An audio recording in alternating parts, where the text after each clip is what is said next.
Do you know the exact same medical procedure can be priced tens of thousands of dollars differently at the hospitals in our region? We shopped the website mycareinsight.org for baby deliveries, and we learned three things. One, even if you have insurance, shopping can save you and your coworkers money.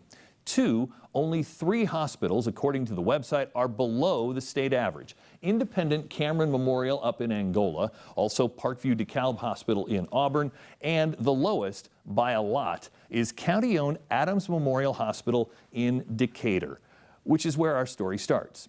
Oh yeah, the third thing? Nobody thinks these prices are real. In 2019, Dana Bussey didn't consider price when she delivered her first baby at Adams Memorial Hospital. It was 3 minutes away. Because we wanted all of our family to easily come visit us. In 2020, she had a high-risk pregnancy and was told to go to a Fort Wayne hospital more than 30 minutes away. The price at Parkview was double. She's lucky. If you believe mycareinsight.org, her C-section in Decatur should have cost 5 times more in Fort Wayne.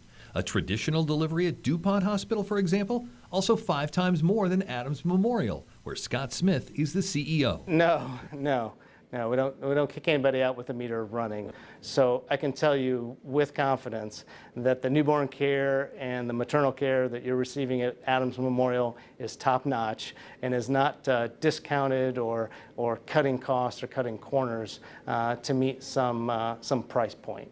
On their website, Adams Memorial actually has a slightly higher price than what's on mycareinsight.org. Brian Tabor is the head of the Indiana Hospital Association, the group behind the collective website. It's really a starting place. The level of information, the level of transparency accessible to the consumer now is beyond those numbers. And what we really wanted to do is provide that jumping off point. Tabor says the best thing about the website is the links it provides to the other individual hospitals, where you can shop hospital by hospital. The prices do change drastically. MyCareInsight.org says IU Health J Hospital has a sticker price of over $21,000. Go to their website, it's $2,300. How do you shop with confidence? It is a perfectly reasonable expectation for a person to know what a healthcare service is going to cost in advance. That's Dr. Eric Bricker, the Chief Medical Officer at First Stop Health, which is a telemedicine company. He also does videos that teach about healthcare finance. Yes, there is a YouTube channel for that too. We caught up with him in his car as he waited for his kids to finish swim practice. He says what you might suspect. The sticker price or bill price is high, so it can be negotiated down to the allowed amount by the insurance companies. So does the Tylenol actually cost $5? No. Does the bag of IV saline actually cost $210? No.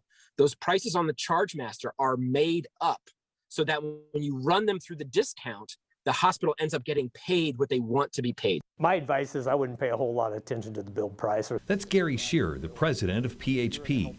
He says shopping for hospitals can save you and your coworkers money. It's a way for them to keep their out-of-pockets as low as possible. But at the same time, when an employer group's plan is getting repriced again the next year, if all those employees are working to try to keep costs as low as possible, they're going to have a much better renewal. Another reason you need to shop is that you and your employer may be the only ones who care about price. There's growing concern that the Affordable Care Act capped how much of the pie the insurance companies could keep. The only way for them to get a bigger piece is to get a bigger pie.